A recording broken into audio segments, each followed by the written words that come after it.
All right, so now we're going to talk about how to take a shot. In this case, it's going to be off of a prop. So here we're just using a tripod. That's another really nice thing about having a tripod is you can use it for practice. So we just took the ball head off the tripod and we're just going to be using the game changer bag and our rifle to set up and take a shot. So another really important thing about your rifle setup is that it balances in this type of situation. So this Savage B22 has this rotary magazine, which is really cool because it sits up in there flush. So now we have this gray ops Arca plate pushed back. It surrounds the magazine. And since the balance point on this rifle is right about here, we can put that on the prop and it'll sit there by itself with no hands. So that's a really important thing because when you point the rifle at the target, if the rifle is balanced and on target, it's a lot easier to break a steady shot than if the rifle were, let's say, rear heavy and you have to hold up the rear of the rifle with your shoulder. That can be done, and most rifles will be rear heavy. It just takes a lot more experience to be stable behind the rifle and supporting the rear of the rifle when it's, balanced heavy toward the rear. So what we're going to do is there's a target out there, 85 yards. I'm actually not going to be shooting. There's no ammo in the gun, but I'll kind of explain how to get set up and how to break a good shot. So the first thing you're going to want to do is make sure that whatever you're using is stable. So if you're using a tripod, just make sure the tripod's set up the way you want it, nice and stable. So the next thing is you're going to be standing there with your gear in hand. You'll have the rifle in one hand and your bag in the other. I like to hold the bag like this so that I can spread the lobes and manipulate the bag with one hand. You'll put the bag on your prop. Make sure that you do this, take your time and make sure it's nice and stable. Then you're going to place the gun on top of that. Make sure that's nice and stable. Then you'll point the gun at the target. And you get good at this over time. So you can actually take a guess and then look in the scope. I'm a little low, make an adjustment. You keep doing that and pretty soon it'll be like pointing your finger. You'll be able to put it right on target. So yeah, gun goes on target and then you put your body around the gun. Versus the other way would be to put your body in place, put the gun down, and then if you're off target, people are like moving their body. So we don't want to do that. You put the gun down on target, then you'll put your body around the gun, find the target, make any fine-tuned tweaks. Then you'll close the bolt, adjust your bubble level, put your finger on the trigger with a nice 90-degree bend. If you're an advanced shooter, you can note what the wind is doing, make any last wind guesses or calculations and hold that wind value. And then you will slowly press the trigger and watch through the scope, watch where the bullet goes and follow through and analyze the shot. Then bolt goes back and then you're done with your shot.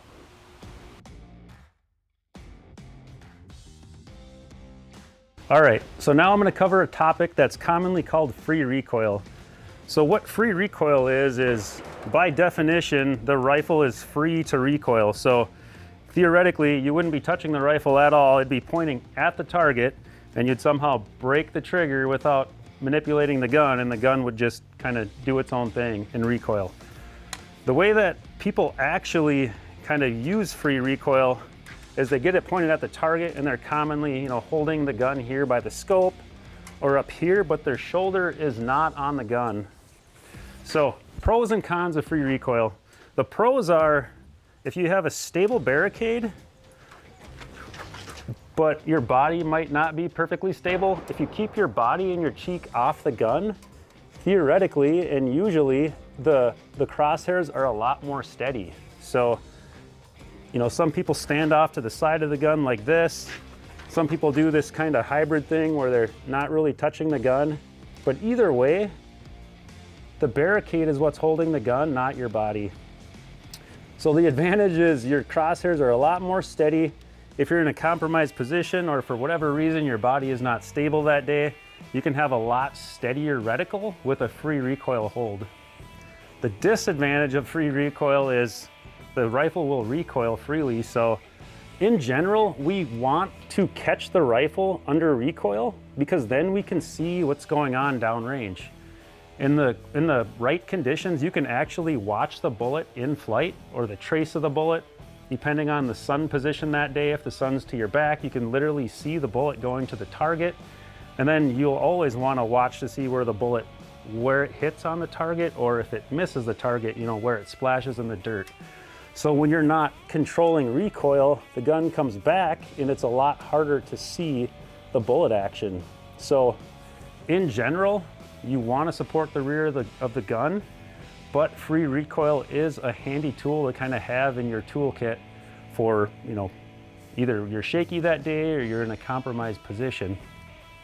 So I'll kind of go through what these two look like. So a free recoil position, you'll put the bag down, you'll put the gun on the bag at its balance point, hopefully, or as far forward as the gun allows. Then you'll point the gun at the target. You'll hold the gun with your left hand, either on the scope, applying pressure down into the bag, through the bag into the barricade, or you could hold the gun up here. And then the back of your body is not touching the gun, your cheek is not pushing down, and you'll break the trigger whatever way you can without disturbing the gun.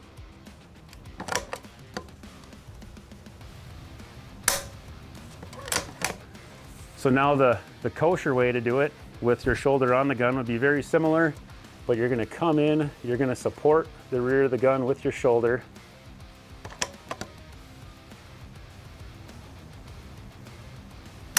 And you break the shot. A lot of times what'll happen is you might come in with your shoulder, realize that your reticle wobble is bigger than the target. You could take your shoulder off, you can make adjustments, see what works for you, change your leg positions, lock out your knees, maybe put more pressure on your arm or take pressure off. Just see what works for you and just get used to finding what works. Then it becomes muscle memory, and then in a match condition, you'll know what to go to get yourself out of a wobbly bind.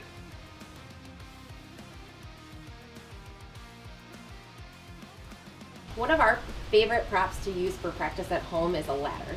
Most people have a ladder available at home, and it also gives you a lot of different height variations. So you can learn how to set up on a ladder first, and then if I'm at a match and I see a prop that I've never shot off of before, but it's about the same height as my rib cage, now I know how I set up because I've practiced it at home on a ladder. So there's, you know, if something's at my hip, I know that's the third rung of the ladder, at my knee is the second rung, and about halfway up my calf is the last rung of the ladder. It's also an official barricade of the NRL22, so you will see it at NRL22 matches, and it's a really effective prop to learn how to position your body relative to different prop heights. So for this one, we'll start on the top step that I am able to reach, which is the fourth one. This is too tall for me, I'm not going to be able to see through my scope. So the fourth rung, I'll set up the bag, put the rifle carefully through without hitting the scope. And then what I'm going to do is position my body around the rifle. So one of the things when you're doing this sport that you want to do is ignore all of your natural instincts when it comes to anything that you've done athletically before, where you're supposed to be in the ready position and you bend your legs. So if you do this right now, just stand up and bend your legs and start to, you know, count to 5, and you can start to feel the tremor already in your muscles. You're already going to start to feel fatigue in those muscles. So what you want to avoid in shooting is anything that's going to cause you to shake or be unstable. So what you want to do is you actually want to line up with your legs and your knees locked, and you'll bend at the waist. And that's just going to prevent you from overutilizing your muscles and introducing shake while you're shooting. So I'll put myself around the rifle, looking through the scope. And with my left hand on a ladder, sometimes I will grab the top of the scope and I can grab onto the ladder, and that gives me some extra stability. Other times, if I don't have something up top to push against, I'll actually grab the front of the bag and put my thumb along the front of the rifle on the left-hand side. So once I'm on target, I'll go ahead and close the bolt, and we're not going to live fire, we're just going to dry fire. And then slowly pull the trigger with a nice 90-degree pull and follow through, and then open up the bolt again. Now, oftentimes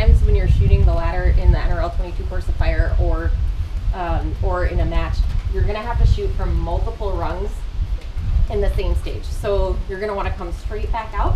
You'll set up on the next rung, put the rifle through, and then I'm gonna do a kneeling position for this rung. So again, I know how I'm going to approach these because I've practiced on a ladder before, so I know that I'm tall enough to kneel with 2 knees down on this one.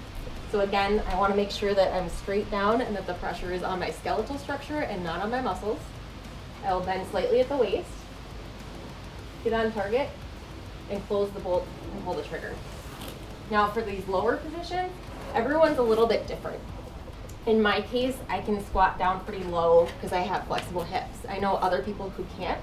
So again, another reason to be practicing this at home is because you don't have to do this when you're under time pressure. You know, figuring out that you're uncomfortable sitting this way, so you're gonna have to sit on your butt, for example. So there's multiple ways to approach this and none of them are wrong. What works best for you is what feels most stable and what you're able to execute on the clock in time. So for me, I'm gonna squat on this step. And then on the last rung, I can still do a squat on this. A squat sit, I call it. So this is how I would approach this one because it enables me to get up and down faster if I'm going through multiple rungs. A lot of people don't have flexible enough joints to do this, which is fine. You can also do a sitting position. It just takes longer to get up and down. So you can sit cross if you need to, or you can do a prone position for this one. So it's slightly too tall for me. So it's more of a high prone, but that gives you some extra stability, especially if you're tall and your right elbow can meet the ground. The more contact points you have with the ground, the better off you are.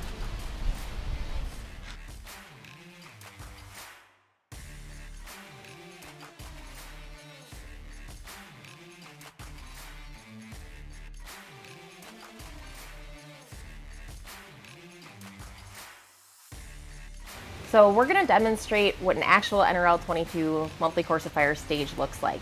This particular stage is got a start position, standing port of arms with all gear in hand.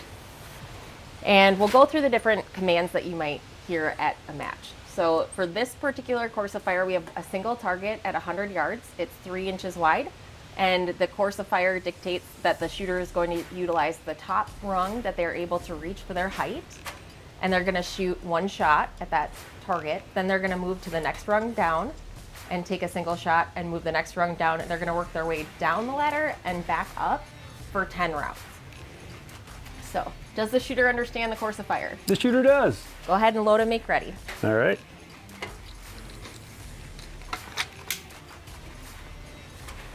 This stage is 2 minutes long, so we've set our timer to 2 minutes. And myself as a range officer, I will be calling impacts as well as timing the shooter and making sure that he's following the procedures correctly. Is the shooter ready?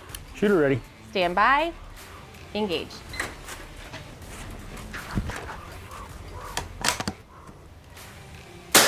Impact.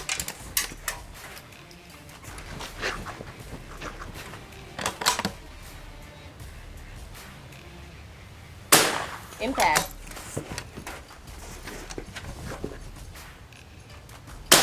Impact.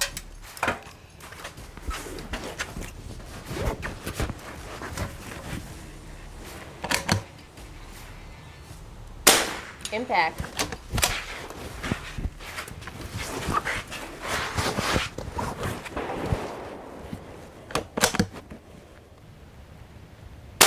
Impact.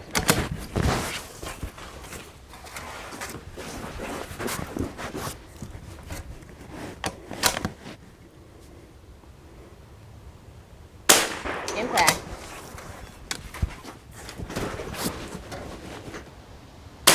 Impact.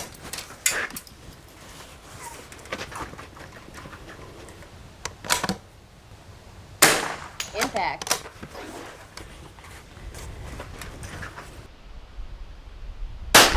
Impact.